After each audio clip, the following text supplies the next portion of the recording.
Bonjour et bienvenue dans les Infos d'Orient, l'hebdo sur l'actualité des chrétiens d'Orient. Mardi 4 juin, le BJP, le parti du Premier ministre Narendra Modi, a remporté les élections législatives indiennes. Cette victoire plonge les chrétiens du pays dans l'inquiétude.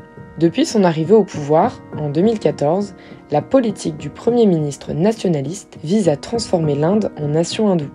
Les discriminations, agressions et actes de vandalisme contre les lieux de culte des chrétiens et des musulmans sont réguliers.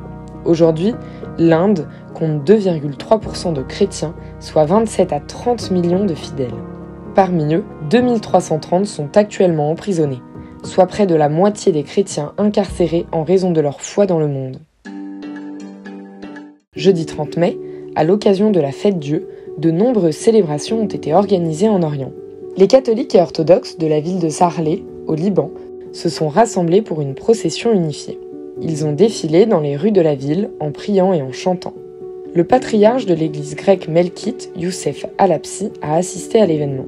Les jeunes et les scouts ont également organisé une marche au flambeau.